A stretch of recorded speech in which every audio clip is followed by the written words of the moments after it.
किसी बिजनेसमैन की लाइफ में अगर फंड टाइम पे मिल जाए, राइट, उसकी इंडस्ट्री बच जाती है। इंडिया में क्रेडिट कार्ड सबसे ज्यादा बूस्ट हुए थे, सबके बनने शुरू हुए, फ्री में ले लो, सबके ले लो। नॉलेज ना होने की वजह से वो क्रेडिट स्कोर डाउन होने चले गए।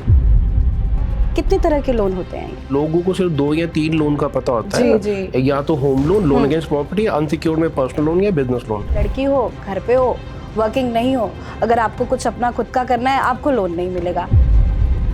जब हमने शुरुआत की थी तो 1 पेज का एग्रीमेंट होता था, आज पूरी लोन एग्रीमेंट की बुकलेट बन गई है बैंकों की। कि सिबिल अगर डाउन हुआ है तो उसका रीजन क्या था? क्या इसको इम्प्रूव किया जा सकता है? डेफिनेटली इसको भी इम्प्रूव किया जाता है। कुछ पैरामीटर्स होते हैं। लैक ऑफ इन्फॉर्मेशन, ये भी लोगों को नहीं पता होगा।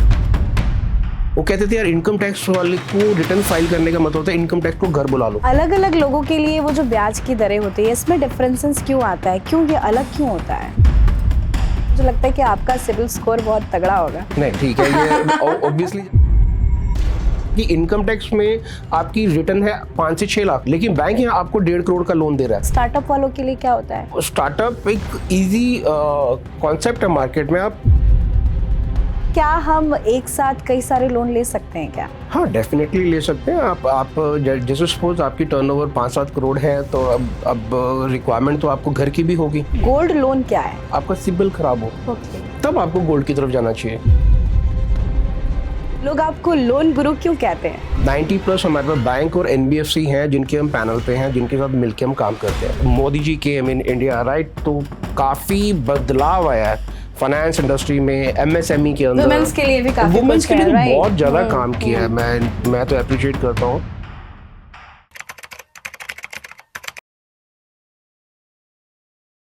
नमस्कार दोस्तों, बहुत बहुत स्वागत है आप सभी का। मैं हूँ आपके साथ पूजा। दोस्तों, ये जिंदगी बहुत ही खूबसूरत है, पर इस खूबसूरत जिंदगी को जीने के लिए हमें बहुत सारी चीजों की जरूरत पड़ती है और अपनी जरूरतों को पूरा करने के लिए पैसों की जरूरत पड़ती है। घर बनाना हो, गाड़ी खरीदनी हो, हेल्थ हो, एजुकेशन हो, हर चीज में पैसों की जरूरत पड़ती है। अब सपोज मानिए आपकी सैलरी 50,000 है, आपको फौरन 2 लाख की जरूरत हो, तो आपको तो भाई 4 महीने का इंतजार करना पड़ेगा। सेविंग्स तो इतने होते नहीं है, तो हम लोन का सहारा लेते हैं। लोन जो आपके जीवन को बेहतर बनाता है, आपके जीवन में खुशियां लाता है और आपकी सारी परेशानियों को दूर करता है। पर कई बार लोन के नाम से लोगों के मन में डर आ जाता है। लोग डर जाते हैं कि भाई लोन कैसे चुकाएंगे, कहाँ से ले, क्या रूल रेगुलेशन है। लोगों को लोन के बारे में बहुत सटीक जानकारी नहीं होती। तो आज का ये खास पॉडकास्ट लोन बेचने के लिए नहीं, आपको लोन की सही समझ बताने के लिए है। आपको बताएंगे कि वाकई में लोन आपके जीवन को कैसे बेहतर बनाता है। और इस खास पॉडकास्ट में हमारे आज के जो खास गेस्ट है, उनका नाम है डॉक्टर जगजीत सिंह अरी। तो सबसे पहले उनका वेलकम करती हूँ। सर, आपका बहुत बहुत स्वागत है। नमस्कार। नमस्कार। तो सबसे पहले आपको बता दूं, जगजीत जी MS loan group private limited के मैनेजिंग डायरेक्टर हैं, जो कि एक फाइनेंस कंपनी है। तो सबसे पहले सर, मेरा सवाल आपसे ये है कि ये लोन गुरु, ये टैग कहाँ से आया? लोग आपको लोन गुरु क्यों कहते हैं? देखिए पूजा जी, काफ़ी पुरानी जर्नी है मेरी। I started this company 97। तो उस टाइम पे जब हमने फाइनेंस में मैंने जब कदम रखा तो अनसिक्योर्ड नाम की चीज़ बहुत दूर तक होती थी कि क्या 50,000 का लोन मिल जाएगा। हाँ। बिना प्रॉपर्टी के पेपर, बिना गारंटी के मिल जाएगा। तो मेरे दौर की स्टार्टिंग वहाँ से थी। कई बैंक आए, कई बैंक चेंज हुए। जब हमने शुरुआत की थी तो 1 पेज का एग्रीमेंट होता था, आज पूरी लोन एग्रीमेंट की बुकलेट बन गई है बैंकों की। तो एक दौर था, मोस्टली क्या होता था कि कस्टमर कहीं ना कहीं सफ़र करते हैं क्योंकि उनको लैक ऑफ नॉलेज की वजह से उन्हें पता नहीं होता कि बैंकिंग में क्या प्रोडक्ट होने चाहिए, जो प्रोडक्ट है उसकी जानकारी पूरी नहीं होती है। तो फाइनेंस में क्या होता है कि हर किसी को एक असिस्टेंट की रिक्वायरमेंट आती है जो उसको गाइड कर दे कि कैसे आप इस चीज़ को ले सकते हैं। तो बेसिकली क्या है कि जो मोस्टली केसेस आते थे हमारे पास, जो 2-3 जगह से बैंक में डायरेक्ट गए, बैंक ने मना कर दिया कि आपका लोन नहीं हो सकता, आपकी ITR कम है, इनकम टैक्स रिटर्न्स आप कम फाइल करते हैं तो आपका लोन नहीं हो सकता है तो हम आपको सिर्फ 30 लाख दे सकते हैं। अब कस्टमर की रिक्वायरमेंट थी 90 लाख। तो लेकिन अब क्या है कि हमारे पास आज की डेट में 90+ 90+ हमारे पास बैंक और एनबीएफसी हैं जिनके हम पैनल पे हैं, जिनके साथ मिलके हम काम करते हैं। तो मेन चीज आती है कि पीएसयूज बैंक की अलग एक गाइडेंस है, मल्टीनेशनल बैंक की अलग गाइडेंस है, एनबीएफसी की अलग गाइडेंस है। अब ये नॉलेज जो है वो ग्राउंड लेवल पे लोगों को नहीं होता, तो उसी की वजह से जिनका लोन नहीं होता वो सफर कर रहे होते हैं। अब किसी का लोन हो जाए तो ऐसे ही मैंने हमारे केस, मेरी शुरू से आदत रही है, मैं अपने कस्टमर का पेन देखता हूँ कि उसकी नीड क्या है, उसे वो क्या सफ़र करेगा अगर ये नहीं मिला। तो फिर मैं अपना बेस्ट करता हूँ, मेरी लर्निंग जितनी भी फाइनेंस में है। तो सडनली एक बार हुआ, 2 बार हुआ, कस्टमर ने, जब मैंने एंटर किया, आओ जी गुरुजी आओ, फिर कहीं ने कहा लोन गुरुजी आओ, आपने हमारा लोन कर दिया। क्योंकि मैं समझता हूँ किसी बिजनेसमैन की लाइफ में अगर फंड टाइम पे मिल जाए, राइट, उसकी इंडस्ट्री बच जाती है। हाँ। तो ये बहुत बड़ा रोल होता है कि टाइम पे पैसा मिल जाना। और सबसे बड़ी बात आपने कहा ये lack of information and knowledge, इसकी वजह से लोगों को काफी ज्यादा प्रॉब्लम फेस करना पड़ता है। और आज की डेट में भी बहुत सारे लोगों को ये इन्फॉर्मेशन है ही नहीं कि क्या क्या क्राइटेरिया है, लोन है क्या। तो सबसे पहले जरा आप शॉर्ट में ये समझाइए कि सिंपल लैंग्वेज में, अब भाई लोन गुरु आप है तो गुरु जी आपसे यही समझना चाहेंगे, सिंपल लैंग्वेज में अगर लोन को समझना चाहे तो ये लोन क्या है और इसके क्या क्या क्राइटेरिया है, कितने तरह के लोन होते हैं ये? देखिए, लोन में अगर देखा जाए तो लोन मल्टीपल टाइप के लोन्स हैं। इसमें हर आपकी ज़रूरत के हिसाब से लोन अवेलेबल है मार्केट में। अगर देखा जाए तो आप लोगों को सिर्फ 2 या 3 लोन का पता होता है, या तो home loan, loan against property, unsecured में पर्सनल लोन या बिजनेस लोन। तो जैसे जैसे जिसकी इंडस्ट्रीज होती है, जो जिनकी रिक्वायरमेंट आती हैं, अब इम्पोर्टर्स के लिए अलग फैसिलिटीज है, इम्पोर्ट एलसीज है, राइट। अगर एक्सपोर्टर है उसके लिए अलग प्रोडक्ट है, राइट। स्टैंड बाय एलसी है, आपका एलसीज हो गया, लेटर ऑफ क्रेडिट हो गया। अब अगर कोई गवर्नमेंट कॉन्ट्रैक्टर है तो उसके लिए bank guarantee non fund base में रिक्वायरमेंट है। ऐसे ही अलग अलग क्राइटेरिया की अलग अलग रिक्वायरमेंट है। मैन्युफैक्चरिंग वाले हैं, उनको वर्किंग कैपिटल की रिक्वायरमेंट रहती ही रहती है। अब मज़ेदार चीज़ है कि मार्केट में लोगों को ये भी नहीं पता कि ओडी के अंदर या फिर कैश क्रेडिट के अंदर कितना डिफरेंसेस है। क्या अगर सीसी, 2 तरीके के हम मार्केट में बात करते हैं, ओडी लिमिट और सीसी लिमिट। ये कईयों ने सुना होगा, लेकिन कईयों को नहीं पता होता कि ओडी में और सीसी में क्या फर्क है। तो ये जो छोटी छोटी बारीकियां हैं जो मार्केट में लोग अवेयर नहीं है, या अपनी जो भी सेंट्रल गवर्नमेंट ने जो स्कीम्स लॉन्च की हुई हैं after Modi ji came in India, right. तो काफी बदलाव आया है फाइनेंस इंडस्ट्री में, एमएसएमई के अंदर, वुमेन्स के लिए भी काफी वुमेन्स के लिए बहुत ज्यादा काम किया है। मैं तो अप्रिशिएट करता हूँ मोदी गवर्नमेंट जी को कि उन्होंने डेफिनेटली जो चीजें बंद कमरे तक थी वो काफी हद तक बाहर लेके आए हैं। बट फिर भी मैं चाहता हूँ इसको और अवेयर करने की जरूरत है। वुमेन एम्पावरमेंट बहुत बड़ा एक क्षेत्र है जहाँ पर काम की जरूरत है। और एक मेरा बहुत छोटा सा मानना है, एक जो वुमेन घर चला सकती है ना, वो देश को बहुत अच्छे तरीके से चला सकती है। बहुत लोग ये भ्रम फैलाते हैं कि भाई लड़की हो, घर पे हो, वर्किंग नहीं हो, अगर आपको कुछ अपना खुद का करना है आपको लोन नहीं मिलेगा। तो इस तरह का भ्रम भी लोग फैलाते हैं, इसको आप कैसे क्लियर करेंगे? देखिए, इसमें क्या है कि अगर कोई बच्चा स्टार्टिंग कहाँ से होती है लोन के लिए, एक बच्चे के लिए, जब वो एक 12th करके ग्रेजुएशन में आता है, ग्रेजुएशन करके बाहर निकलता है, तो प्रैक्टिकल लाइफ अलग होती है, थ्योरी इज टोटली डिफरेंट। तो वो जो ख्वाब होते हैं, रियलिटी क्या है, वो जब बाहर निकलता है बच्चा रियलिटी में, तब समझ आता है कि जिंदगी क्या है। अब उसमें वुमेन एम्पावरमेंट के ऊपर स्टेप उठाना या बैकअप देना स्टार्टिंग हो जाता है एजुकेशन लोन से। अगर टाइमली एजुकेशन लोन आपको अवेल हो गया, अब उसमें भी मेजर स्टार्टिंग क्या होती है प्रॉब्लम, कि फादर का कभी कोई कार्ड इश्यू हो गया, क्रेडिट कार्ड। सबसे पहले इंडिया में क्रेडिट कार्ड सबसे ज्यादा बूस्ट हुए थे, सबके बनने शुरू हुए, फ्री में ले लो, सबके ले लो। लेकिन नॉलेज ना होने की वजह से वो क्रेडिट स्कोर डाउन होने चले गए। जब मैंने इंडस्ट्री में एंटर किया तब सत्यम होता था ऑनलाइन। जो बहुत पुराने लोग होंगे उनको पता होगा कि ऑनलाइन सत्यम के ऊपर सिबिल स्कोर अब आया है, पहले सत्यम हुआ करता था ऑनलाइन। तो अब सिबिल में इश्यूज चल रहे हैं लोन के ऊपर। जो एजुकेशन लोन है ना, वो मैं समझता हूँ एक बेस है आपकी लाइफ का। अगर वो टाइम पे मिल जाए ना तो कहीं ना कहीं आपको विंग मिल जाते हैं आपको एक अच्छी उड़ान के लिए। तो बहुत जरूरी चीज होता है टाइम पे मिलना।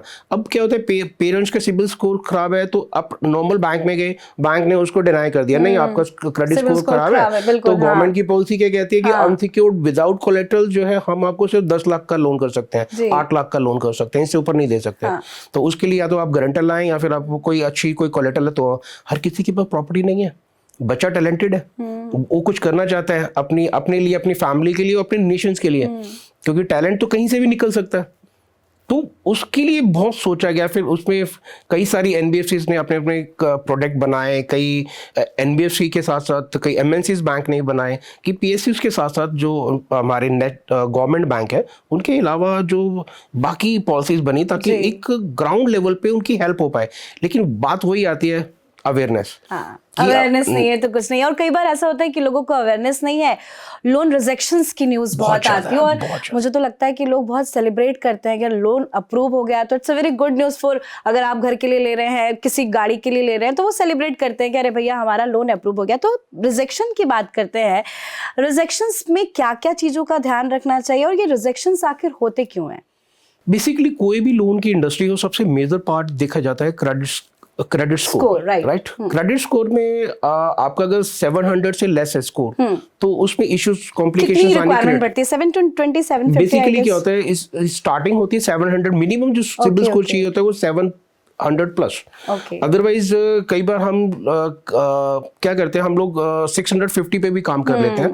अगर क्लाइंट देखा जाता है, क्लाइंट की जस्टिफिकेशन देखी जाती है कि सिबिल अगर डाउन हुआ है तो उसका रीजन क्या था, क्या इसको इम्प्रूव किया जा सकता है? डेफिनेटली इसको भी इम्प्रूव किया जाता है। कुछ पैरामीटर्स होते हैं, लैक ऑफ इन्फॉर्मेशन, ये भी लोगों को नहीं पता होगा। अब आपकी कुछ ईएमआई आपको पता ही नहीं है पुराना, अगर कोई ड्यूज खड़े हैं कार्ड, आप बिलीव करेंगे एक क्लाइंट के सिर्फ 200 रुपए ड्यू खड़े हुए थे। 200 रुपए की वजह से जो उसके ड्यू थे और ना पता होने की वजह से कि यार मैं क्लोज कर दूं, नहीं यार पड़ा है कोई बात नहीं देख लेते हैं। जब वो कुछ साल निकले, आज वो 200 रुपए जो था वो कम से कम 20,000 रुपए बने हुए हैं। और ऊपर से जो सिबिल स्कोर जो 850 एक टाइम पे था वो आज उसका 500 तक आ चुका है, इतना गिर चुका है। और कितनी वजह से? सिर्फ 200 रुपीज की वजह से। मेजर क्या है? नॉलेज। अगर अवेयरनेस होती तो शायद यहाँ तक प्रॉब्लम नहीं आती। लोगों के अंदर ज्यादातर देखा गया कि बात वही कहूंगा मैं, अवेयरनेस, मेजर सिर्फ अवेयरनेस। तो ये जो आपने 700 बोला, इसको आपने कहा कि इम्प्रूव कर सकते हैं, तो इम्प्रूव करने का तरीका क्या होता है? देखिए, इसमें इम्प्रूव करने के लिए आप अपना गोल्ड का लोन कर सकते हैं, क्योंकि जो हिस्ट्री रुक गई है उसको दोबारा से आपको अपनी हिस्ट्री, आप क्रेडिट कोई भी लोन लेंगे तभी वो दोबारा से इम्प्रूव होगी। तो जैसे आप सबसे पहले स्टार्टिंग कर सकते हैं कोई मिनिमम गोल्ड लोन से। जरूरी नहीं कि आप 10 लाख का गोल्ड लोन आप करेंगे या 20 लाख का या बड़ा लोन लें, या छोटा सा भी लोन ले सकते हैं। आप उसको दोबारा से स्टार्ट कर सकते हैं, या कोई आप अपनी कार को रीफाइनेंस करके भी कर सकते हैं। कुछ पैरामीटर्स ऐसे होते हैं कि उसमें आप लोन के प्रोडक्ट को चेंज करके अपने सिबिल को इम्प्रूव कर सकते हैं। और फिर बात इसमें आती है कि कई सारे लोन ऐसे होते हैं जो खड़े हुए हैं और प्रॉब्लम कर रहे हैं। उसमें मैं सजेस्ट करता हूं कि बैंक का जितना भी ड्यूज आज की डेट में है, आज की डेट में अगर किसी का 20,000 है तो अब मैं उनको सजेस्ट करता हूं कि 20,000 के ऊपर 100-200 रुपए और ऐड करके उसको क्लोज कर दो। तो बैंक पे डिपेंडेंसी आजकल लोगों की ज्यादा बढ़ गई है। नहीं, देखिए मैं इसमें कहूंगा आफ्टर नोटबंदी और जीएसटी के बाद तो हिंदुस्तान में बहुत ज्यादा चेंजेस आई हैं, बहुत ज्यादा चेंजेस आई हैं। जब मैंने स्टार्ट किया था फाइनेंस जर्नी 97, तो लोग 500 रुपीज की रिटर्न फाइल नहीं करते थे, इनकम टैक्स रिटर्न। वो कहते थे यार इनकम टैक्स वाले को रिटर्न फाइल करने का मतलब होता है इनकम टैक्स को घर बुला लो। लेकिन आज आप देखेंगे ये सबसे ज्यादा चेंजेस जो मेरा मानना है, ये जो कार लोन से आई हैं मार्केट में, जितनी गाड़ियां बिकी हैं, जितनी लोगों अवेयर होना शुरू हुए हैं, थोड़ा कंफर्ट आना शुरू हुआ है कि हाँ डेफिनेटली हमें टैक्स पे करना चाहिए, कहीं ना कहीं वो टैक्स हमारे ऊपर ही लगता है। तो बड़े बड़े कॉर्पोरेट बड़े अच्छे लेवल पे काम कर रहे हैं आज की डेट में हिंदुस्तान में। मैं ये नहीं कहूंगा कि सारे उस हिसाब से, बट ठीक है, फिर फाइनेंस में ग्राउंड लेवल पे अवेयरनेस की कमी तो बहुत ज्यादा है। अलग अलग लोगों के लिए वो जो ब्याज की दरें होती है, इसमें डिफरेंसेस क्यों आता है, क्यों ये अलग क्यों होता है? देखिए इसमें क्या होता है कि डिपेंड करता है आपका क्रेडिट स्कोर। अगर आपका 800 मतलब घूम फिर के Exactly, credit score। सब सारी चीज वहीं से जुड़ी है। ये एक छोटा सा वो बिंदु है जो आपका रूट का काम करता है, राइट, कि जहां से शुरुआत है आपकी। आपने अगर सिबिल को मेंटेन करके आपने कर लिया, अब दो चीजें होती है, रेटिंग, सिबिल भी आ गया या कंपनी की रेटिंग वगैरह हो गया या कंपनी का CMR जो हम चेक करते हैं, कमर्शियल सिबिल।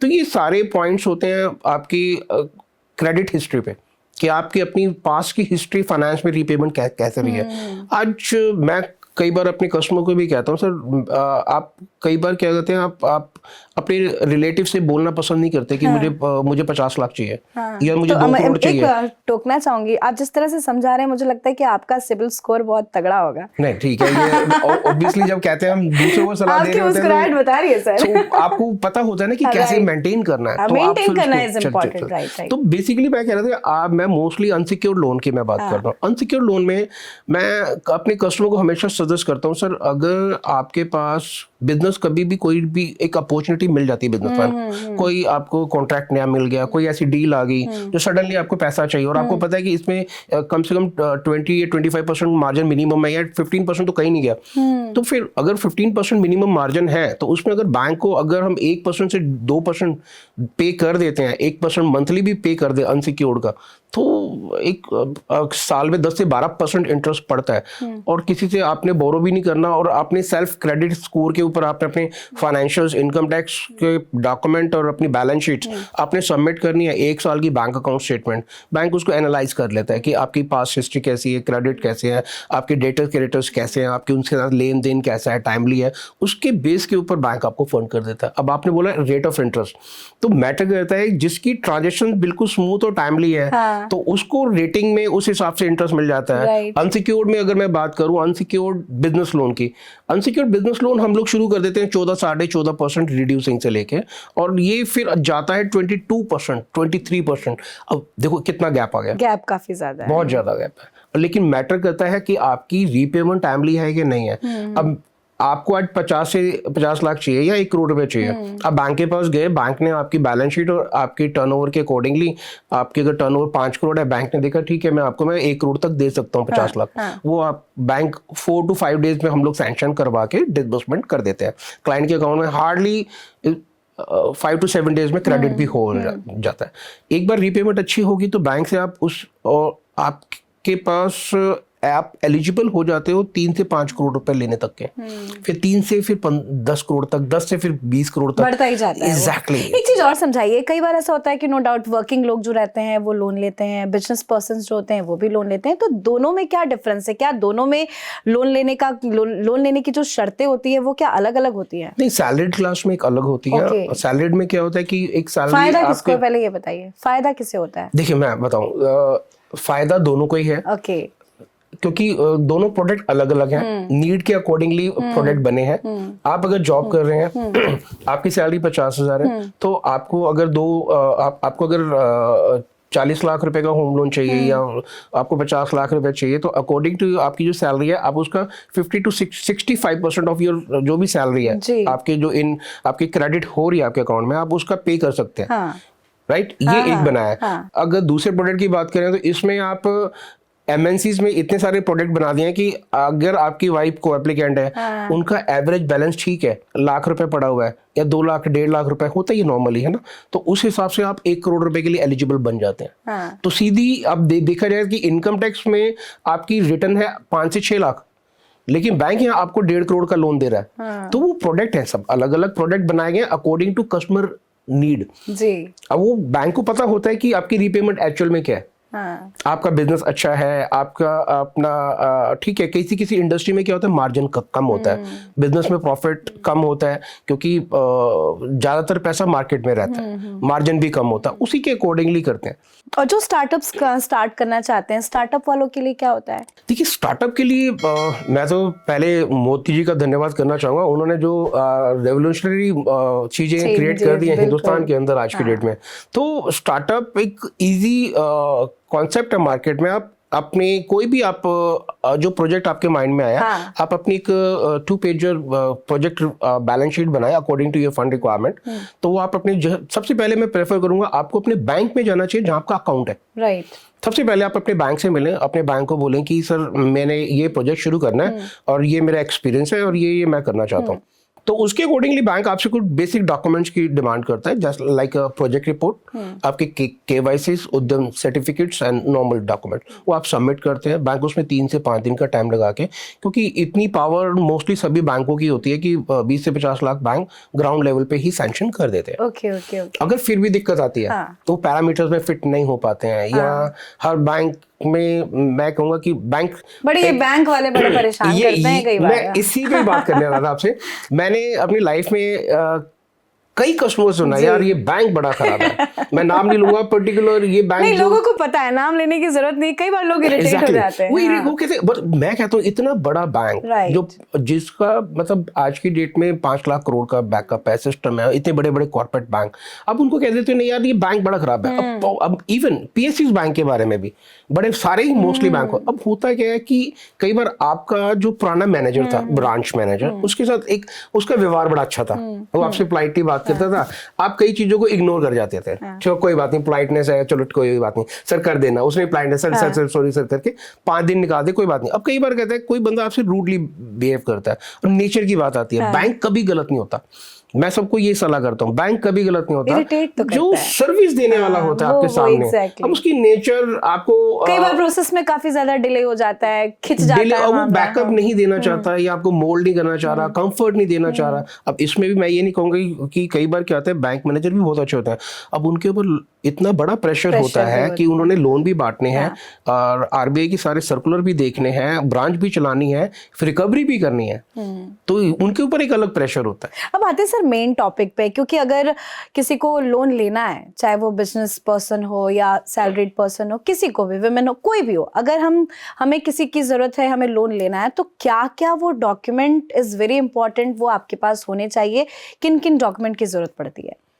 देखिए इसमें क्या है कि जैसे आप 2 चीजें, आप स्टार्टअप में बात करते हैं या ऑलरेडी आपका बिजनेस रनिंग में है। स्टार्टअप में तो मैंने अभी बता दिया आपको कि आपको ये बेसिक डॉक्यूमेंट चाहिए होते हैं। अगर आपका ऑलरेडी बिजनेस रनिंग में है, तो आपकी कंपनी 2 या 3 साल पुरानी हो चुकी है, सडनली आपको जैसे सीड फंड्स की रिक्वायरमेंट आती है, जिसे मैं बोलता हूँ शॉर्ट टर्म, आपको कैपिटल की रिक्वायरमेंट आती है शॉर्ट टर्म के लिए, 6 महीने के लिए फंड चाहिए आपको, कई सारे मोस्टली होता है ऐसे बिजनेस में, 6 महीने साल के लिए पैसा चाहिए, तो उसके लिए अनसिक्योर्ड लोन जो होता है, जो बैंक का बिजनेस लोन है, वो सबसे बेस्ट होता है, सबसे बेस्ट। तो उसमें क्या होता है, आप इमीडिएटली आप फाइल अप्लाई करते हो, उसमें आपके लास्ट 2 साल के फाइनेंशियल्स मिनिमम रिक्वायर्ड होते हैं, वैसे 3 साल के लिए बैंक डिमांड करते हैं, 2 साल पे भी तो आपको अवेल कर देते हैं फंड, और 1 साल की अकाउंट स्टेटमेंट चाहिए होती है, केवाईसी चाहिए होते हैं, पैन कार्ड, आधार कार्ड, ऑफिस प्रूफ और एक उद्यम सर्टिफिकेट। सिर्फ इसी डॉक्यूमेंट्स के बेस के ऊपर, और आपका क्रेडिट स्कोर, फिर बात वहीं आती है, तो ये ठीक होना चाहिए। अगर ये ठीक है तो आप कभी लेकिन भी, आपने उसका अच्छा इलाज भी तो बताया है, आप क्रेडिट स्कोर को अच्छे से रिवाइव भी कर सकते हैं, सुधारा जा सकता है, डेफिनेटली कर सकते हैं। कई सारे पैरामीटर्स हैं, ऐसी चीजें हैं कि वो कोई आप उसको रिवाइव नहीं कर सकते दोबारा से, ठीक नहीं, उसके एक, but you need a perfect professional जिसको पर्टिकुलर चीज के अंदर नॉलेज हो। अब लोग क्या करते हैं, अब मैं कई सारे मेरे पास जैसे क्लाइंट आते हैं, कहते हैं सर SME 1 SME 2 हो गया। अब SME 2 क्या होता है, जिनकी EMI जो है वो 60 डेज से ऊपर होल्ड हुई होती है। SME 1 होते हैं जो 30 डेज के बाद EMI इंटरेस्ट नहीं गया होता बैंक का लिमिट में। SME 2 वो हो जाते हैं जो 60 डेज हो जाते हैं। तो SME 2 के बाद बैंक अकाउंट को NPA कर देता है, नॉन परफॉर्मिंग अकाउंट्स, राइट।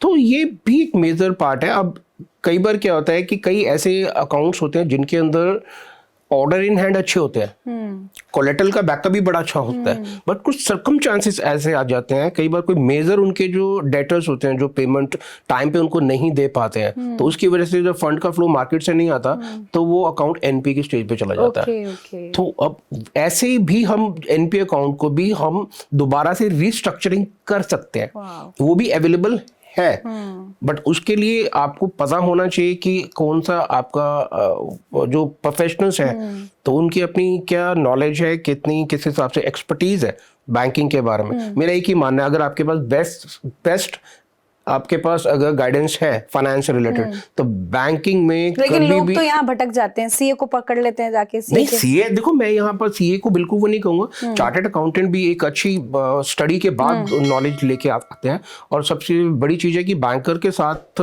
तालमेल उनका सबसे ज्यादा क्लोज होता है, क्योंकि वो बैंक के ऑडिटर भी होते हैं, उनको पता भी होता है प्रोडक्ट के बारे में।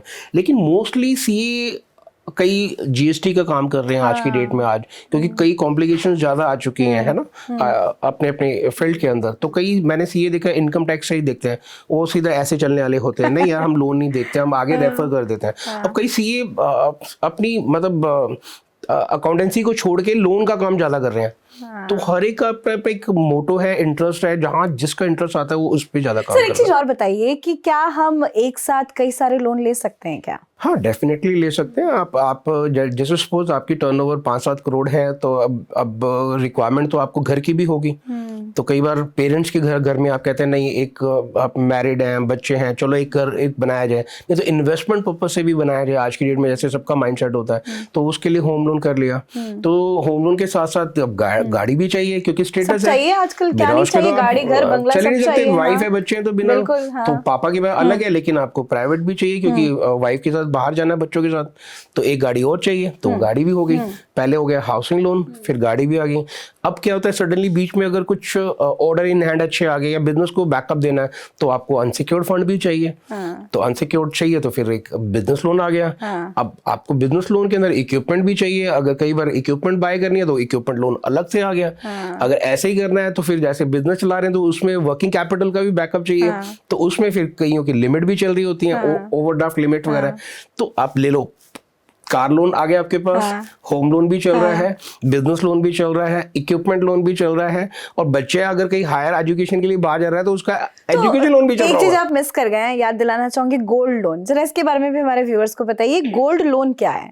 देखिए, गोल्ड लोन एक ऐसा लोन है जब आपको आपका, जब मैं तो सजेस्ट करूंगा जब आपका सिबिल खराब हो, तब आपको गोल्ड की तरफ जाना चाहिए, क्योंकि गोल्ड लोन जो है वो थोड़ा सा रेट ऑफ इंटरेस्ट थोड़ा हायर है, उससे चीप रेट ऑफ इंटरेस्ट आपको अनसिक्योर्ड विदाउट एनी कोलेटरल पे भी अगर मिल रहा है, तो सबसे पहले आपको वो अवेल करना चाहिए। सेकेंडरी आपके लिए गोल्ड लोन है, बट गोल्ड लोन एक ऐसा है कि विद इन आवर 1 घंटे के अंदर आपको फंड चाहिए, तो आप गए और अपना ले आए। हाँ। लेकिन आजकल वैसे भी बहुत सारे ऐसी कंपनीज है जो फटाफट लोन दे देती है, ज्यादा टाइम नहीं लगाती है। बिल्कुल, ऑनलाइन ऐप आप अगर आप देखेंगे, आज की डेट फिनटेक कंपनीज इतनी है ऑनलाइन कि आपने अपना पैन कार्ड और अगर आपके पास डॉक्यूमेंट सही है तो फिर टेंशन की कोई बात नहीं। फिर बात आती है क्रेडिट स्कोर। अगर क्रेडिट आपका ठीक है, आपने सिर्फ अपना आधार डालना है ऐप के ऊपर, आपको वो आप एलिजिबल कितने के लिए, 2 लाख, 5 लाख, 10 लाख, इमीडिएटली आपके अकाउंट में क्रेडिट विद इन 5 मिनट्स।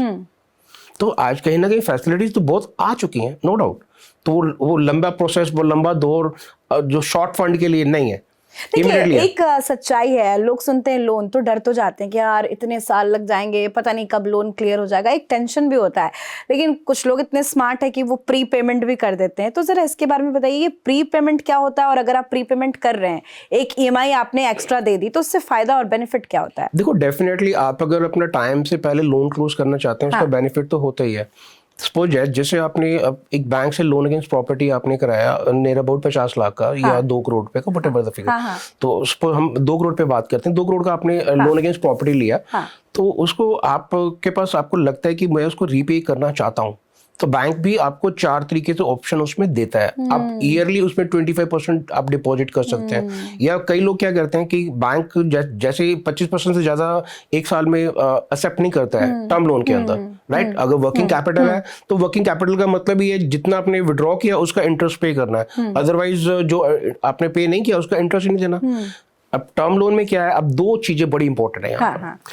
पहला आ गया आपका ओवरड्राफ्ट फैसिलिटी 2 करोड़, उसी बिजनेसमैन के लिए 2 करोड़ का टर्म लोन, राइट। अब ओवरड्राफ्ट फैसिलिटीज में क्या होता है कि आपने सपोज अगर आपने 2 करोड़ रुपए की लिमिट अवेल की हुई है, तो मोस्टली क्या होता है कि बिजनेसमैन की लिमिट 100% यूटिलाइज होती है, 90% तो मिनिमम रहती है।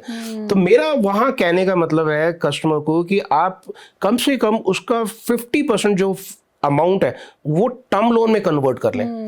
क्योंकि क्या है कि आज नॉर्मली क्या करते हैं, हमारी माइंडसेट क्या करता है कि आज हमारी टर्नओवर 5 करोड़ है तो हमने वर्किंग कैपिटल 1 करोड़ कर ली, कल हमारी टर्नओवर 10 करोड़ चलेगी तो हमने वर्किंग कैपिटल 2 करोड़ कर ली, right. कल हमारी 20 करोड़ चलेगी तो हमने अपनी वर्किंग कैपिटल 4 करोड़ कर ली।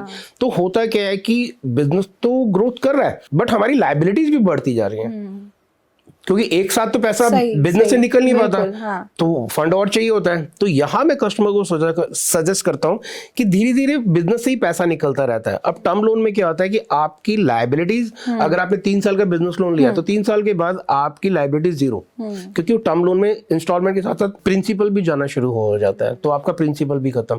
अगर उन दोनों को टैली करें, कैलकुलेट करें, तो नियर अबाउट 60% आप अपना जो रेट ऑफ इंटरेस्ट होता है उसको पे कर पाते हैं, बाकी सारा ऑलमोस्ट 0 हुआ होता है। अच्छा, एक चीज और, ये लोन इंश्योरेंस भी बड़ा लोग लेते हैं, ये कितना इंपॉर्टेंट है और क्या ये जरूरी होता है?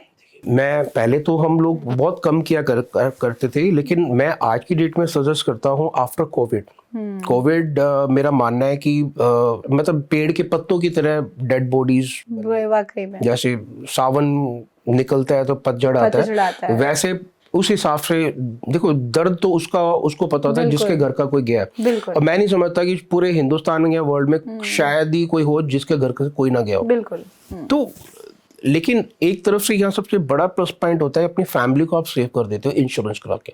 तो मैं इसके फेवर में हूँ, हमेशा आपको प्रोटेक्शन लेनी चाहिए। आप अगर कोई भी लोन अवेल कर रहे हो तो लोन को इंश्योर्ड आप साथ में बैकअप लेके चलो, क्योंकि आपके ऊपर लाइबिलिटीज है, आपके बच्चे हैं, आपकी वाइफ है, आप उनको प्रोटेक्ट करना चाहते हो। तो वो कोई भी प्रॉब्लम बिजनेस की घर तक ना जाए। तो अगर सपोज आपने कोई बिजनेस के ऊपर आपने आप बिजनेस के साथ साथ आपने घर मॉर्गेज कर देते हैं, लोन अगेंस्ट प्रॉपर्टी कर लिया, या होम लोन चल रहा है कोई, आपने 50% ही लोन करा लिया, प्रॉपर्टी 5 करोड़ की थी, आपने मैं कहता 2 करोड़ का लोन ले लिया सपोज, तो 2 करोड़ रुपए के लोन के ऊपर आप अगर उसकी प्रोटेक्शन ले लेते हैं तो कल खुदा ना खास्ता, मैं नहीं कहता कि कुछ हो, बट फिर भी देखिए ये प्रैक्टिकल अगर देखा जाए तो लाइफ का कुछ नहीं पता कभी भी किसी का, लेकिन वो पैसा ना इंश्योरेंस कंपनी जब पे कर देती है पूरा का पूरा एक स्ट्रेस फ्री आप अपनी फैमिली को करके जाते हैं। तो चाहे आपका पास आपका स्टॉक हो, स्टॉक भी आपको इंश्योर करना चाहिए, मस्ट है। लोग क्या करते हैं, वो सिर्फ पेपर में कुछ लोग होते हैं कि 20-30-50 हज़ार बचाने के चक्कर में ना वो जब प्रॉब्लम खड़ी हुई होती है, कई बार फैक्ट्री में आग लग जाती है तो देखते हैं ना घर में पैसा बैकअप है, सब चीजें लोन पे थी, सब चीजों का फायदा, चाहे वो आप कार इंश्योरेंस कराए, होम इंश्योरेंस तो कंपलसरी मैं आज की डेट में सजेस्ट करता हूं, लेनी ही चाहिए। वो सिंपल शब्दों में आपसे समझना चाहेंगे। सपोज मैंने आपसे लोन मांगा कि भाई मुझे 1 CR की जरूरत है, आप मुझे दे दीजिए, तो आपने बताया कि क्या क्या डॉक्यूमेंट चाहिए, क्रेडिट स्कोर का आपने जिक्र किया, कैसे मैं ले सकती हूँ वो भी आपने अच्छे से समझाया, लेकिन आप मुझ पे ट्रस्ट कैसे करेंगे कि भाई मैं इसको पैसे दे रहा हूँ, ये कहीं भाग ना जाए? देखो इसमें तो उसका क्या प्रोसेस है? वेरिफिकेशन के लिए आप आएंगे? डेफिनेटली इसका एक नॉर्मल सा प्रोसेस होता है। सबसे पहले फिर आएगी बात स्कोर पे कि स्कोर आपको बताता है कि आपकी पास हिस्ट्री कैसे मैं आपको पैसा दूं या ना दूं, कहीं मैं भाग ना जाऊं, वो स्कोर बताएगा ना। अगर प्रीवियस लोन के अंदर आपकी EMI ड्यूज है या आपने इंस्टॉलमेंट बाउंस करके दी है, तो अगर उसकी जस्टिफिकेशन, एक मीडिएटर का काम होता है यहाँ पर, जो कंसल्टेंट हम हायर करते हैं मार्केट में, है ना, तो उनकी ड्यूटी होती है कि उस केस को कैसे निकालना है अगर पास्ट में कोई इशू रहे हैं। तो अगर आप कोई भी पास में नॉर्मली आपने अप्लाई किया लोन, राइट, अप्लाई में बेसिक डॉक्यूमेंट चाहिए, KYC, इनकम टैक्स रिटर्न्स, आपकी बैंक स्टेटमेंट, उद्यम सर्टिफिकेट्स, ये बेसिक डॉक्यूमेंट चाहिए होते हैं। और अगर सिक्योर लोन है तो प्रॉपर्टी के पेपर साथ में लगा के, कई बार प्रॉपर्टी के पेपर्स में कुछ इश्यूज आए हैं तो उस हिसाब से देखते हैं। तो ये बेसिक पैरामीटर्स होते हैं जिसके बेस के ऊपर लोन होता है। दिक्कत वहीं आती है जब आपकी रीपेमेंट टाइम पे नहीं हो रही है। हाँ। अगर वो कोई स्किप हो गया 1 महीना 2 महीना, तो उसकी जस्टिफिकेशन होनी चाहिए। अगर वो करंट में है तो प्रॉब्लम है, अगर करंट में नहीं है लेकिन करंट में भी है, जस्टिफिकेशन है, हम तब भी वो काम कर देते हैं। एक होता है आपका कि हॉबी, कहीं अगर माइंडसेट ऐसा होता है कोई परवाह नहीं, चलो ठीक है यार कर, कोई बात नहीं, बाउंस हो गया कल देख, फिर कोई बात नहीं, पैसा होता है, कंपनी के पास बहुत कुछ होता है, लेकिन ठीक है, लेकिन आजकल तो वो ऑटोमेटिक पैसे कट जा रहे हैं। देखो ECS होना बहुत जरूरी है ना, ECS। लेकिन क्या होता है कई बार EMI आपके 4 अकाउंट आप मेंटेन कर रहे हैं, एक EMI वहां से जा रही है, आपका दूसरे अकाउंट में फंड पड़ा है, कई बार आप टाइम पे वहां ट्रांसफर नहीं कर पाते तो बाउंस हो जाती है, या आप स्किप कर गया माइंड से, या आपका अकाउंटेंट छुट्टी पे चला गया, उसके घर में कोई प्रॉब्लम होगी, वो नहीं आ पाया, ईएमआई बाउंस हो गई। तो ये कहीं ना कहीं मेरा मानना है कि कभी भी ईएमआई को बाउंस मत होने दो। ईएमआई आपका एक ऐसा दोस्त है, बैंक आपका ऐसा दोस्त है, फाइनेंस एक तरीके से प्राइवेट फाइनेंसर आपके लिए कभी भी खड़ा है, और बेस्ट रेट ऑफ इंटरेस्ट के ऊपर आप कभी भी फंड अवेल कर सकते हैं। बहुत सारी आपने तो आज जानकारी दी, लेकिन अगर लोन गुरु से कोई लोन लेना चाहे तो आप उसको क्या क्या कहेंगे कि क्या प्रोसेस है, कैसे आप करते हैं काम? देखिए, मैटर करता है कि लोन क्या है। पहली बात, हमारे पास हर टाइप के क्लाइंट आते हैं, हमारे पास अनसिक्योर्ड में भी आते हैं, सिक्योर्ड में आते हैं, एचएनआई जो मतलब थोड़ा हाई वॉल्यूम अमाउंट होता है जिनका, वो भी आते हैं। तो डिपेंड करता है कि इंडस्ट्री क्या है उसके ऊपर। तो आपने सबसे पहले ये कहा कि आपका यही मोटिव है कि आप सबसे पहले ये सोचते हो कि भाई कोई रिजेक्शन ना हो, आप कोशिश करते हैं कि सबको आप खुश करके भेजें। तो आप कब से काम कर रहे हैं अपने इस फील्ड में, आप अपने बारे में कुछ बताइए। देखिए, मैं अगर ऑलमोस्ट मुझे आज अगर मैं बात करूं तो 29 years, I started my journey 97। हाँ। तो 97 का दौर एक अलग ही दौर था। हाँ। जब अनसिक्योर्ड लोन नाम की चीज हुआ नहीं करती थी। तो अगर किसी को बोले कि 50,000 का सर हम लोन दे रहे हैं, तो वो सोचता था अच्छा झूठ बोल रहा है, 50,000 का लोन अनसिक्योर्ड दे ही नहीं सकता कोई। तो उसके लिए या गारंटी चाहिए या प्रॉपर्टी पेपर चाहिए। लेकिन आज की डेट में अगर हम बोले कि 2 करोड़ या 5 करोड़ अनसिक्योर्ड, सब मान लेते हैं। कहाँ 50,000 नहीं था तो कहाँ आज 10 करोड़ भी अनसिक्योर्ड बैंक दे रहे हैं मार्केट में। तो आज बहुत चेंजेस हैं तब से लेके आज तक। आपने इतने दिनों से, आपने बताया कितनी पुरानी आपकी कंपनी, आप तो अलग अलग लोगों से मिलते होंगे, क्या प्रॉब्लम्स आप देखते हैं कि कॉमन ये प्रॉब्लम है जो हर लोगों में आप देखते हैं या वो फेस कर रहे हैं इस तरह के प्रॉब्लम्स? देखिए, ज्यादातर जो मैंने बिजनेसमैन में देखा है ना, वो है एक फाइनेंस को जब इशू आ रहा हो तो फाइनेंस को लाइटली लेना, फाइनेंस मैनेजमेंट को लाइटली लेके चलना, और ईएमआई पे करना या बैकअप ना लेके चलना। क्योंकि बिजनेस में कभी भी कोई भी सर्कमस्टांसेस आ सकते हैं, ये मेरा मानना है। कई कस्टमर क्या होते हैं, बिल्कुल नॉक पे चल रहे होते हैं, बिल्कुल किनारे पे, बिल्कुल, लेकिन उनको बैकअप नहीं लेके चलते कि कब अगर कोई फैमिली में कोई इश्यूज आ गया या मार्केट में कुछ इश्यूज आ गया तो ईएमआई बाउंस नहीं होनी चाहिए। इसीलिए मैं कहता हूँ बैकअप जरूर लेके चला करो, क्योंकि अगर आपके बैकअप रहेगा आपको कभी लाइफ में प्रॉब्लम नहीं आएगी। अपनी कंपनी को बहुत प्रॉपरली आप रन कर सकते हैं, बहुत स्मूथली। आपसे मैंने इतनी देर बात की, आपने घुमा फिरा के जो समझाने की कोशिश की, और जो मुझे समझ में आया, जो व्यूअर्स को समझ में आया कि भाई अगर आपका सिविल स्कोर सही है तो आपको लोन मिल जाएगा। सिविल स्कोर सही रखने के लिए क्या क्या आप वो टिप्स हमारे व्यूअर्स को देंगे? देखिए, सिबिल स्कोर्स को ठीक रखने के लिए मैं सबसे पहले सजेस्ट करता हूँ कुछ भी हो जाए, आपकी ईएमआई बाउंस ना हो। ओके।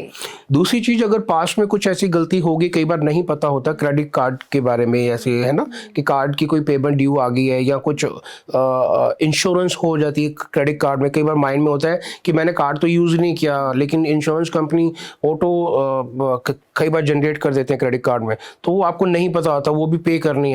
तो सबसे पहले क्रेडिट कार्ड को हमेशा ऑटो मोड पे कन्वर्ट आपको करना चाहिए, कनेक्ट करना चाहिए बैंक के अकाउंट के साथ। उसमें मिनिमम पे जो भी क्रेडिट कार्ड का आता है, अगर आप अवेल कर रहे हैं तो आपको हमेशा उसको अकाउंट से कनेक्ट करना चाहिए मिनिमम पेमेंट मोड के अंदर।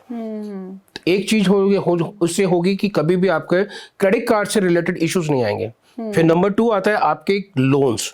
लोन्स जो भी आप अवेल कर रहे हैं मार्केट से, तो उसके बैकअप आप हमेशा पीछे 2 या 3 या 5 ईएमआई का लेके चलें। क्योंकि 3-5 ईएमआई मैंने तब बोला है क्योंकि उसमें से भी क्लाइंट, क्योंकि फंड्स की रिक्वायरमेंट आती है, वो यूज कर ही लेता है। लेकिन 2 या 3 ईएमआई तो बहुत शॉर्ट होती है, वो कभी भी कर लेते हैं। लेकिन आज की डेट में कई सारे प्रोडक्ट ऐसे आ चुके हैं बिजनेसमैन के लिए कि आप अगर उसको अवेल करते हैं तो आपको इंटरेस्ट पड़ता है, अदरवाइज आपको इंटरेस्ट नहीं पड़ेगा बिजनेस लोन के अंदर। तो बिजनेस लोन ओवरड्राफ्ट लिमिट जो मार्केट में इस टाइम अवेलेबल है, तो वो मेरी सजेशन है हर बिजनेसमैन को लेके चलनी चाहिए। वो एक ऐसी चीज है कि आपको कभी भी फाइनेंस की दिक्कत नहीं आएगी कभी भी। जी। तो सडनली आप किसी रिश्तेदार से मांगना चाहें, किसी दोस्त से, कोई भी, आज सब नो ही करेंगे। लेकिन आपके पास अपनी फंड पड़ा हुआ है, आप कभी भी अपना फोन उठा के फंड ट्रांसफर कर लेंगे अपने बैंक अकाउंट के अंदर। जब आपको लगे मार्केट से पैसा आ गया, फिर आप वापस कर दो, लेकिन फंड का बैकअप। आपने शुरुआत में बहुत अच्छी बात की, आज के डेट में लोगों के पास लैक ऑफ इन्फॉर्मेशन है, लोगों को बहुत जानकारी नहीं है। लोन गुरु कैसे लोगों को अवेयर कर रहा है, क्या कर रहे हैं उसके लिए आप? देखिए, अवेयरनेस तो बहुत बड़ा और जिम्मेदारी वाला नाम है, और इसके ऊपर अभी जो आज हमें ऑलमोस्ट 29 ईयर की जो मेरी खुद की जर्नी हो गई है, तो काफ़ी मैंने लोगों का पेन देखा है जीवन में। तो एक जब आप एक अच्छी जर्नी आप देख चुके होते हैं, गुजर के होते हैं, तो व्हाट नेक्स्ट, अपने नेशंस के लिए क्या किया, अपने देश के लिए आपने क्या किया, देश ने आपको बहुत कुछ दिया है ना, उसके लिए क्या आपने नई जनरेशन के लिए क्या किया। तो नई जनरेशन के लिए अब एक ही चीज़ बहुत क्लियर की यार, मेरा मानना था कि हर किसी के पास एक फाइनेंस असिस्टेंट होना चाहिए। होना चाहिए। अब वो कैसे, हाउ, तो उसके लिए फिर हमने बनाया इंडिया का पहला फाइनेंशियल अवेयरनेस ऐप। राइट, पहला फाइनेंशियल अवेयरनेस ऐप। ये ऐप आपको मदद करता है। तो ये ऐप मैं अपने फोन में खोल सकती हूँ? बिल्कुल बिल्कुल, लोन गुरु ऐप, बिल्कुल बिल्कुल बिल्कुल, लोन गुरु ऐप आप टाइप करेंगे, गणेश जी का लोगो होगा। तो मैंने गणेश जी की भी एक इसके ऊपर है, बहुत अच्छी खूबसूरत स्टोरी है। तो शुरुआत करनी है तो किससे करें? तो मैं थोड़ा रिलीजियस हूँ। नहीं, बहुत अच्छी बात है। मैं शुरुआत करनी तो किससे करें? तो कहते यार, मैंने कहा एक ही मन में आया, तो यार गणेश जी सृष्टि के करता, शुरुआत तो उन्हीं से की जाती है सारी पूजा की। तो लोगों में सबसे पहले गणेश जी को हमने लोन गुरु में उनसे साथ में उनकी ब्लेसिंग ली, फिर लोन गुरु को हमने इस हिसाब से, तो गणेश जी वाला लोगो है बीच में आ रहा है, तो लोन गुरु वहां से हमने स्टार्ट किया। मैंने कहने का मेरा मतलब था, अभी आपका क्वेश्चन था कि लोगों को आप कैसे अवेयर करते हैं। इंडिया का फर्स्ट फाइनेंशियल अवेयरनेस ऐप हमने डिजाइन किया जी। ये हेल्प करता है करंट यूथ जो हमारा है, specially for a women empowerment. Women empowerment के लिए ये इतना लाभदायक है कि कई बार तो मेट्रो सिटी में भी आप अगर देखेंगे तो जो सेंट्रल गवर्नमेंट की स्कीम्स के बारे में लोगों को नहीं पता, जो बेनिफिट्स के बारे में एसएमई के अंदर, इवन उसके अलावा लैक ऑफ नॉलेज है, लोगों को अवेयर ही नहीं है कि सब्सिडीज सेंट्रल गवर्नमेंट ने कितनी उनके लिए बनाई हुई हैं। 10 to 15 हायर साइड 20-25% जो मेरी कैलकुलेशन है, जो मेट्रो सिटीज में लोगों को पता होगा।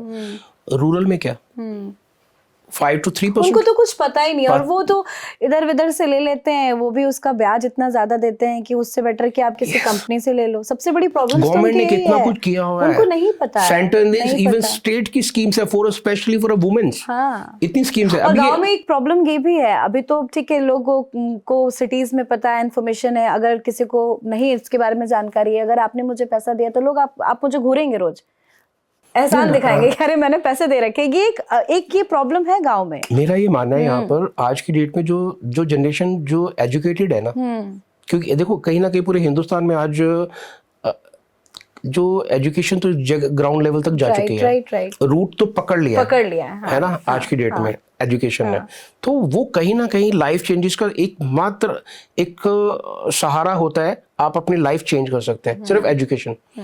एजुकेशन आपको बताती है आपके राइट्स, आपके लिए क्या क्या अवेलेबिलिटीज हैं, आप क्या चेंजेस कर सकते हैं, और एक अच्छा इंसान अपने आप को तो चेंज करता ही करता है, तो वो देश के लिए बहुत बड़ा रोल कर रहा होता है। और ये आप बहुत अच्छा कर रहे हैं, क्योंकि गांव के लोगों को इसके बारे में जानकारी नहीं है, और आज के डेट में तो हर किसी के पास फोन है, चाहे वो गांव में है शहर में है। तो मुझे तो लगता है कि लोन गुरु फटाफट डाउनलोड करके सारी इन्फॉर्मेशन, और जो भी आपके पास जानकारी नहीं है वो आप उससे ले ले। इस ऐप के बारे में कुछ और बताइए, आप इससे लोगों से कैसे कनेक्ट करते हैं? देखिए, इसमें सबसे बड़ी चीज हमने की है, इंडिया का फर्स्ट फाइनेंशियल अवेयरनेस ऐप हमने डिजाइन करने का पर्पस क्या था, ग्राउंड लेवल तक हर जो करंट का यूथ है जो सफर कर रहा है वो कहाँ जाए।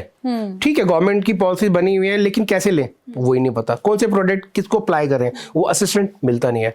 तो ये लोन गुरु का जो ऐप हमने बनाया है, ये ऐप बनाने का कारण ही ये था, फाइनेंशियल अवेयरनेस ऐप, ताकि सेंटर की जितनी भी स्कीम्स है, एमएसएमई, इंटरेस्ट के ऊपर, एजुकेशन के ऊपर, एसएमई के ऊपर, इवन जिनके अकाउंट इश्यूज में चल रहे हैं, एनपीए हो चुके हैं, या ऑलरेडी इश्यूज एसएमई 2 या एसएमई 1 में आ चुके हैं, ईएमआई बाउंड चल रही है, वो भी कैसे अपने आप को इम्प्रूव कर सकते हैं। इवन यू बिलीव दैट हम लॉयर फैसिलिटी भी फ्री दे रहे हैं।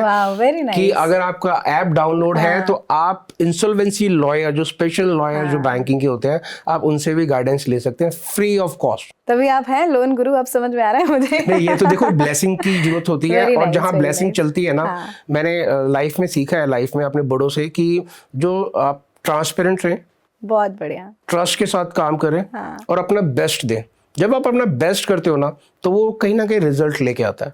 और वो कहीं ना, और ये ऐप बनाने का कारण भी हमारा ये था, आप बिलीव करेंगे रूरल के अंदर जो बच्चियां 12th के बाद भी अगर अपने कुछ अर्न करना चाहती हैं, घर बैठे बैठे अर्न करना चाहती हैं, वो इस ऐप के माध्यम से हमें वो हमारी ट्रेनिंग ले सकती हैं। ऑनलाइन गवर्नमेंट के जितने भी प्रोडक्ट्स हैं वो ट्रेनिंग ले सकती हैं, बैंकिंग की ट्रेनिंग ले सकती हैं, और ऑनलाइन हमारा एक कोड लेके वो घर बैठे बैठे हमारे साथ संपर्क करके 1 लाख रुपए पर मंथ, 1 लाख रुपए पर मंथ बहुत आराम से बच्चा कमा सकता है। कितने लोग कनेक्टेड है आपके साथ? देखिए अभी हमने ये ऐप शुरू किया है, तो अभी कनेक्टिविटी में अभी 13,000 अभी हम शुरुआत कर चुके हैं। नंबर, ये तो अच्छा नंबर है। अभी बहुत कर रहे हैं। अभी आप बिलीव करेंगे 540 ऑनरेबल मेंबर ऑफ पार्लियामेंट्स को मैं प्रपोजल दे चुका हूँ अपनी तरफ से कि नेशंस के लिए हम कुछ बड़ा करते हैं।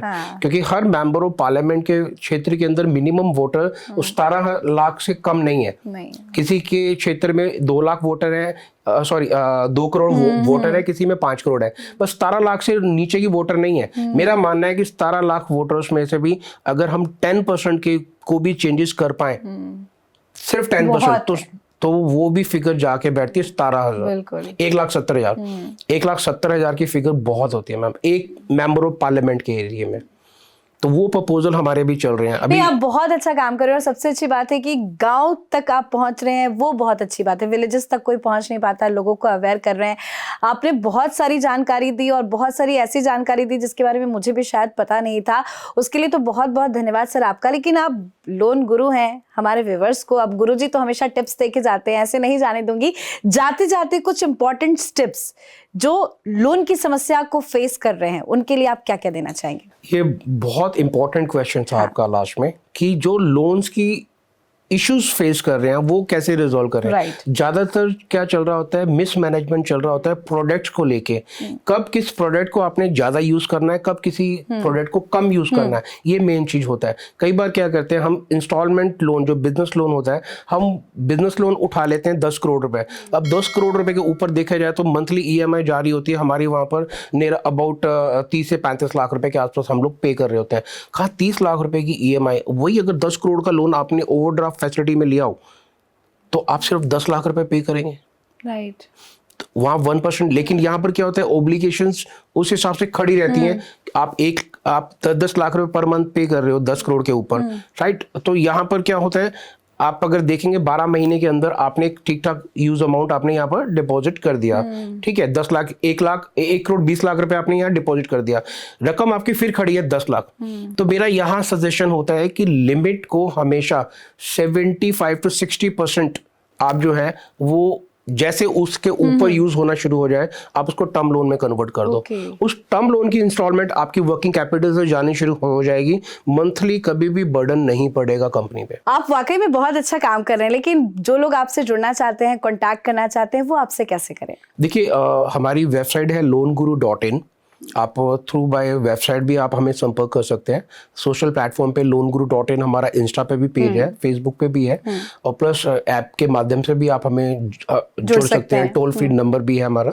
तो longuru.in आप जैसे सिस्टम में डालेंगे तो आपको बहुत सारी हमारे संपर्क करने के तरीके मिल जाएंगे। और इसमें एक चीज और भी है, हम इकलौते लोन गुरु ऐसे हैं मार्केट में कि अब लोन गुरु में कई आप जब ऐप पे जाएंगे तो बहुत सारे लोन गुरु दिखेंगे आपको, ठीक है। अब लोन गुरु इकलौती कंपनी हमारी कंपनी है जो कि ट्रेडमार्क है, ISO है, और इवन हमारे पास कॉपीराइट भी है। हमारा इकलौती कंपनी है जिसके पास लोन गुरु कॉपीराइट है। ओके। मार्केट में जितने भी हैं वो एक नॉर्मल जैसे प्रोप्राइटरशिप कंपनी खुलती है उस हिसाब से कर रहे हैं।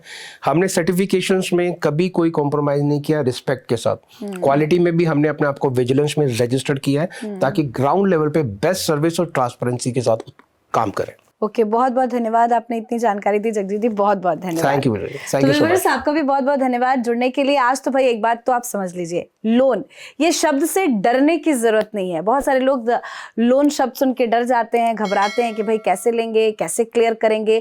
लेकिन लोन शब्द को आप अपने जीवन में एक पॉजिटिव वे में लीजिए, क्योंकि लोन आपके जीवन को बेहतर बनाता है। मैंने आपको शुरुआत में भी कहा, लेकिन हाँ, सर ने बहुत अच्छे से समझाया कि लैक ऑफ इन्फॉर्मेशन है, लोगों को पता नहीं होता है कि कैसे ले, क्रेडिट स्कोर आप अपना कैसे ठीक करें, सिविल स्कोर क्या है आपका, कई बार आप गुमराह हो जाते हैं, तो उसके लिए आपको सही इंसान के पास जाना बहुत जरूरी है। आप अच्छे गुरु के पास जाएंगे तो आपको अच्छा वरदान भी मिलेगा, आपको बहुत सारी चीजें जानने के लिए मिलेगी। तो इधर उधर मत भटकिए, लोन गुरु के पास जाइए, आपकी जो भी समस्या है बताइए, और उम्मीद करती हूँ कि आपकी जो भी प्रॉब्लम्स हो, अगर आपका लोन क्लियर नहीं हो रहा है, आपको लोन लेना है, भाई कौन नहीं चाहता, गाड़ी हो, घर हो, बंगला हो, आप अच्छी जिंदगी जिए, तो अगर आप लोन लेना चाहते हैं तो लोन गुरु को कांटेक्ट करें, ऐप भी डाउनलोड करें, क्योंकि अवेयरनेस होना भी बहुत जरूरी है।